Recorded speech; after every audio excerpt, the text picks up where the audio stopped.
अनमोल मोती कार्यक्रम में आपका स्वागत है। ओम शांति।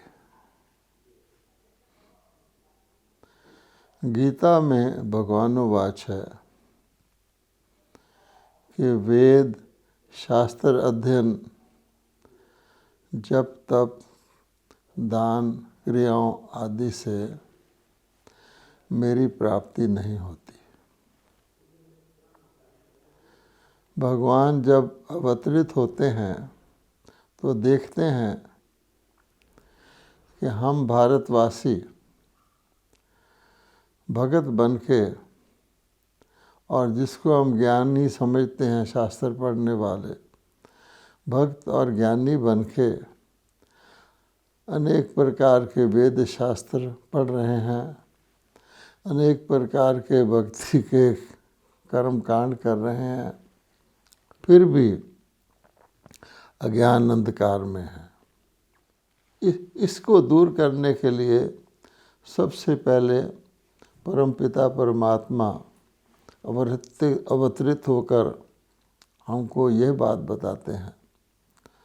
और जब हम ये सुनते हैं तो पहले तो हमें कुछ नई बात लगती है कि जो चीज़ हम जन्म जन्मांतर से 2 युगों से करते आए हैं और जिस पर ही हमारे सारे भक्ति मार्ग का आधार है, सारे धार्मिक परंपराओं का आधार है, भगवान उसी को कह रहे हैं कि उससे आपको कुछ प्राप्ति नहीं हुई है। आज हम देखें तो शास्त्रों में सृष्टि चक्र के एक कल्प की आयु लाखों वर्ष बता दी गई है और कलयुग के लिए कहा गया है कि अभी 40,000 वर्ष और कलयुग को चलना है। अब ये पढ़कर और सुनकर मनुष्य आत्माएं बिल्कुल ही जैसे एक तरफ तो कहें निराश हो गए हैं कि अभी 40,000 वर्ष के बाद कलयुग का अंत होगा, तब हम कहीं मुक्ति और जीवन मुक्ति को पाएंगे। और दूसरी तरफ अज्ञान अंधकार में भी सो गए हैं, क्योंकि जब ये पता है कि अभी गहरी रात का समय है, अभी तो दिन चढ़ने में ही 40,000 वर्ष पड़े हैं, तो व्यक्ति क्या करेगा? वो सोचेगा कि मेरे बस का तो कुछ है नहीं, मैं तो कलयुग के अंत को समीप नहीं ला सकता। उस हिसाब से एक तो निराश हो गए हैं और एक पूरे घोर अज्ञान अंधकार में सो गए हैं, जिसको यूँ कहा जाए कि कुंभकर्णीय अज्ञान निद्रा में सो गए हैं। अगर आप कुंभकर्ण को सोचेंगे, उसको कहा जाता था, उसके कान में डाला जाता था कि देखो विनाश सामने खड़ा है, जागो। किंतु कुंभकर्ण उसको सुन के जैसे अनसुनी कर देता था। कारण यही था कि उसके मन में भी कुछ अपनी प्रकार का उल्टा ज्ञान था कि नहीं, अभी तो ऐसा कुछ होने वाला नहीं है, अभी तो कलयुग को ही 40,000 वर्ष चलना है। इसलिए अगर हम गौर से सोचेंगे तो सबका ध्यान आखिर इन सब चीज़ों से हटकर श्रीमद् भगवत गीता पर जाता है कि चलो ठीक है, वेद शास्त्र अध्ययन जप तप इनको छोड़ दो, लेकिन श्रीमद् भगवत गीता तो भगवानुवाच है और जो ही इन परंपरागत चीज़ों को छोड़ने को कह रही है, तो गीता से ही शायद हमको कुछ ज्ञान और रोशनी मिल जाए। अब अगर हम श्रीमद् भगवत गीता जो पुस्तक के रूप में उपलब्ध है उसको देखते हैं तो वो पहेली और भी ज़्यादा गुही हो जाती है। भगवत गीता में 2 लहरें चल रही हैं। एक तरफ जिस चीज़ को भगवान निषेध कर रहे हैं वो लिखा गया है, और दूसरी तरफ जो भगवान बता रहे हैं वो लिखा तो गया है, लेकिन वो भी एक पहेली के रूप में बन गया है। इसीलिए भगवान कहते हैं इस भूल भलैया से, भूल भलैया आपने देखा होगा भारत के अंदर कई जगह भूल भलैया बनाते हैं, जैसे लखनऊ में भी बनाया हुआ है कि उसके अंदर कोई व्यक्ति चला जाता है तो घूमता रहता है, जहाँ से निकलने की कोशिश करता है वहाँ ही उसको रास्ता दिखाई नहीं देता। आखिर कोई गाइड आता है तो उसको आसानी से निकाल लेता है। फिर वो सोचता है मैं तो यहाँ से कई बार गुज़रा हूँ, मुझे ये रास्ता दिखाई क्यों नहीं दिया। अब आप इसी बात को श्रीमद् भगवत गीता पर लागू करें तो आप क्या पाएंगे कि भगवान यही कह रहे हैं कि मैं आता हूँ, मैं ही आकर के जो कुछ भी मैंने पहले सुनाया था उसका जो कुछ वर्णन किया गया है वो ऐसी भूल भलैया बन गया है कि कोई व्यक्ति उसको समझ ही नहीं पा रहा है। इसलिए आखिर मुझे स्वयं ही आकर के वो सारी चीज़ का वास्तविक जिस भाव बताना पड़ता है। अगर आप गीता के 4 अध्याय को ही देखें, अब गीता के अध्याय 4 में कहा गया है, भगवान कह रहे हैं कि ये योग, प्राचीन योग, सबसे पहले मैंने सूर्य को सुनाया था। उसके बाद उसने अपने पुत्र मनु को, उसके बाद इक्ष्वाकु को, ऐसे ऐसे ये योग परंपरागत चलता गया। फिर ये ऋषि मुनियों के पास भी आया। फाइनली भगवान कह रहे हैं फिर ये योग धरती से लुप्त प्राय हो गया, यानी गुम हो गया, और ये बहुत काल से लुप्त है। अब मैं इसको पुनः तुम्हें सुना रहा हूँ। भगवान तो सत्य बता रहे हैं कि वो आते ही तब हैं जब उनका सिखाया गया योग, गीता योग शास्त्र है, वो प्राय लुप्त हो चुका होता है। अब वो कह रहे हैं कि मैं सिखा रहा हूँ, और जो पहले सिखाया था उसके वर्णन में वो कहते हैं पहले पहले मैंने सूर्य को सिखाया था। अब अर्जुन के मन में प्रश्न पैदा हो जाता है, क्योंकि इससे पहले 3 अध्याय में ही भगवानोवाच है कि कल्प की आदि में ब्रह्मा जी के द्वारा यज्ञ रचकर देवताओं को उन्नत किया था। तो अर्जुन पूछता है कि हे भगवान, सूर्य का जन्म तो बहुत पहले हुआ था, वो जन्म शब्द यूज़ करता है। इसका अर्थ ये है कि ये कोई सृष्टि वाले इस धरती के सूर्य की बात नहीं है, ये किसी और सूर्य की बात है। सूर्य का जन्म तो कल्प के आदि में हुआ था, यहाँ तक वो अर्जुन बोलता है कि उसको पहले भगवान ने यही बताया कि कल्प की आदि में मैं ब्रह्मा जी के द्वारा यज्ञ रच के देवताओं को उन्नत करता हूँ, और आप तो अभी इसी युग में, इसी जन्म में मेरे सामने आए हैं। तो ये कैसे हो सकता है? मैं कैसे मानूं कि आपने बहुत समय पहले कल्प के आदि में सूर्य को सुनाया था और अब आप पुनः सुना रहे हैं। उसको डाउट पैदा होता है। अब देखिए इसका उत्तर भगवान क्या दे रहे हैं। इसका उत्तर भगवान ये दे रहे हैं कि नहीं, हे अर्जुन, तेरे और मेरे अनेक जन्म हुए हैं जिनको तू नहीं जानता और मैं जानता हूँ। अब ये पहेली और भी उलझ जाती है। क्या भगवान के और अर्जुन के दोनों के एक समान अनेक जन्म हुए हैं? अब गीता के भगवान जब दोबारा आके बताते हैं वो तो इसका कुछ और अर्थ बताते हैं। सूर्य को दिया था, अर्थात भगवान कहते कि मैंने जो ज्ञान कल्प के आदि में दिया था उससे मनुष्य आत्माएं, जो सबसे पहला सतयुग का वंश होता है जो चलता है, वो सूर्य वंश है। अर्थात मेरे द्वारा कल्प के आदि में ब्रह्मा जी के द्वारा के मुख से सुनाए हुए ज्ञान से सूर्यवंशी भी उत्पन्न होते हैं और चंद्रवंशी देवता भी उत्पन्न होते हैं, जिसको मनु कहा गया है। और उसके बाद ये ज्ञान मेरा सुनाया हुआ प्राय लुप्त हो जाता है। आज जब वो कह रहे हैं कि मेरे और तेरे अनेक जन्म हुए हैं, ये कौन कह रहा है? तो ब्रह्मा जी, जिनके शरीर का भगवान आधार लेकर अवतरित होते हैं, वो अर्जुन को कह रहे हैं। क्योंकि ब्रह्मा जी तो नाम भगवान उस शरीर का रखते हैं, उस शरीर के अंदर आत्मा के शरीर का रखते हैं जिसमें भगवान अवतरित होते हैं। तो ब्रह्मा जी के तो मनुष्य रूप में या देवता रूप में अनेक जन्म, अर्थात वो सारे सृष्टि चक्र में ही जन्म लेते रहते हैं।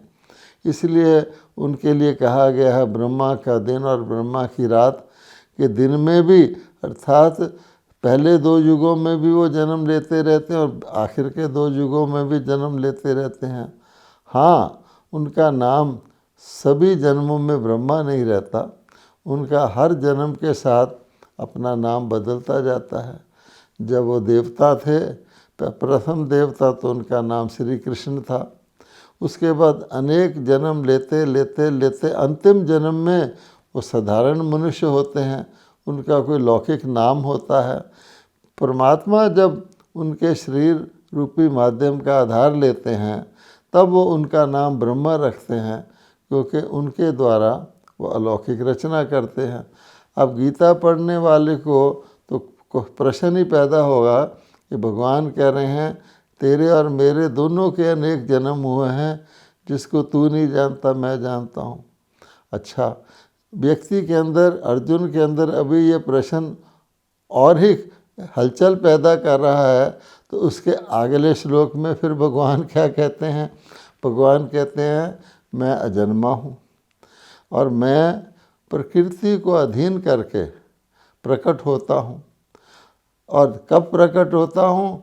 जब धर्म की अति ग्लानि हो जाती है और अधर्म बढ़ जाता है, उस समय मैं अधर्म का विनाश और धर्म की स्थापना करने के लिए प्रकट होता हूँ, अवतरित होता हूँ, प्रकृति योग माया से प्रकट होता हूँ, अर्थात मैं अपनी प्रकृति को अधीन करके आता हूँ। अब देखिए कितना फ़र्क पड़ गया। पहले तो वो कह रहे हैं कि मैंने ये ज्ञान कल्प के आदि में सूर्य को दिया था और अब पुनः आकर के तुम्हें दे रहा हूँ, अर्थात कल्प की दूसरे कल्प की फिर आद हो गई है। सूर्यवंशी को का प्रतीक है, ये गीता में क्लियर नहीं है। उसके बाद वो कह रहे हैं, जो ब्रह्मा जी कह रहे हैं उसको भगवानों समझ के कि तेरे और मेरे तो अनेक जन्म हुए हैं।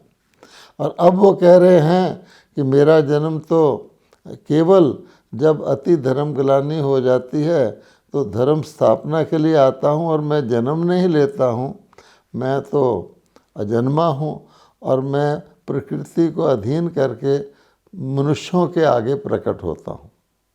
अच्छा, आगे चलिए। उसके बाद भगवान क्या कहते हैं कि मेरा जन्म और कर्म दिव्य अर्थात अलौकिक है। और इसका भाव क्या निकलता है? अलौकिक का मतलब क्या कि लौकिक मनुष्यों की तरह नहीं है। मैं साधारण मनुष्यों की तरह बच्चे के रूप में जन्म नहीं लेता हूँ। इसको और पहले श्लोक को आप जोड़ लें तो स्पष्ट हो जाता है कि परमात्मा जन्म मरण से न्यारे हैं, लेकिन उनको सृष्टि पर गीता ज्ञान सुनाने के लिए एक शरीर रूपी रथ का आधार लेना पड़ता है। और जिसको उन्होंने शास्त्रकारों ने एक घोड़े गाड़ी का रथ बता दिया है, जिसके अंदर अर्जुन और श्री कृष्ण दो को दिखाया गया है। उस रथ के अंदर 2 आत्माएं हैं, एक भगवान की और एक आत्मा की। वास्तव में वो ब्रह्मा का शरीर रूपी रथ है। और वो कह रहे हैं कि मैं तो अजन्मा हूँ, मैं तो प्रकट होता हूँ। अब ये सारी चीज़ों को अगर आप जोड़ेंगे तो एक व्यक्ति इसी एक गीता के अध्याय में ही इतना कंफ्यूज हो जाता है, उसको पता ही नहीं लगता कि आखिर भगवान कैसे आते हैं, कब आते हैं, कितने समय के लिए आते हैं, तो ये सारे कॉन्ट्राडिक्टरी लगते हैं। इसलिए भगवान कहते हैं कि मैं इस पहेली को सॉल्व करने के लिए पुनः पुनः अवतरित होता हूँ। कब कब होता हूँ? जब जब फिर उसी प्रकार की धर्म ग्लानि होती है, उसी प्रकार अधर्म बढ़ जाता है और फिर मुझे पुनः सत्य धर्म की स्थापना करनी पड़ती है। अब यहाँ एक बात नोट करने की है, और वो ये है कि वो जो पुनः पुनः है, क्या वो युगे युगे है या वो चतुर्युगे के बाद है? क्योंकि भगवान स्पष्ट कह रहे हैं तीसरे अध्याय में कि कल्प के आदि में, अर्थात पिछले कल्प के अंत में। यूं भी हम देखेंगे कि परमात्मा नई सृष्टि जब रचते हैं, नई सतोगुनी सूर्यवंशी घराने से सृष्टि रचते हैं देवताओं से। हम यूं कहें कि श्री कृष्ण जी की देवभूमि रचते हैं देवी देवताओं की, तो उसके बाद तो धीरे धीरे धीरे धीरे बहुत काल तक तो वो देवलोक ही रहता है। ये भी शास्त्रों में लिखा हुआ है कि कम से कम आधा समय तक, 2 युग तक तो वो देवलोक रहता है।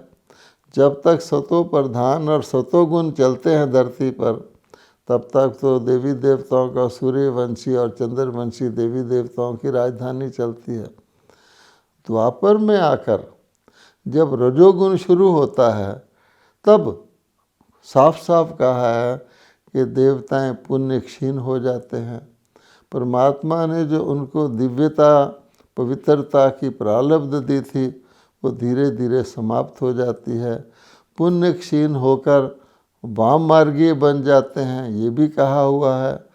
और काम विकार जो पतित बनाने वाला है, उसका जन्म भी रजोगुण में बताया हुआ है। तो ये सारी कॉम्प्लेक्स बातें हैं जिसको कोई व्यक्ति गीता पढ़ने से समझ नहीं सकता, क्योंकि कहीं उसके भाव को कोई बता नहीं सकता है, और इसलिए पढ़ने वाले को और ही ज़्यादा उसको कन्फ्यूज़न बढ़ता जाता है। इसलिए भगवान कहते हैं कि मैं स्वयं आता हूँ, और मैं आकर के जो बहुत सिंपल बात है वो अपने बच्चों को सुनाता हूँ, अर्थात आत्माओं को सुनाता हूँ। और वो बात इतनी सहज है कि ये जो कुछ भगवत गीता में लिखा हुआ है, उसके अंदर क्या क्या उसका भाव है, कहाँ कहाँ, वो समझ में आ जाता है। तो भगवान तो सिंपल परमात्मा सिंपल बात कहते हैं कि तुम आत्माएं हो। ये तो हम समझ सकते हैं, गीता का प्रथम अध्याय यही कहता है कि तुम आत्माएं हो, शरीर नहीं हो। उसके बाद परमात्मा कहते हैं कि आत्माएं निराकार हैं, मैं भी परम आत्मा भी निराकार हूँ। तो मैं परमात्मा भी निराकार लोक का निवासी हूँ, जहाँ आत्माएं रहती हैं, और तुम आत्माएं भी शुरू में निराकार लोक के ही निवासी हो, वहाँ से इस साकार लोक पर आते हो। इसलिए भगवत गीता में स्थान स्थान पर कहा गया है, मेरा धाम परम धाम है, वो सूर्य चांद सितारों से परे है, और वहाँ से तुम भी वहाँ के निवासी हो।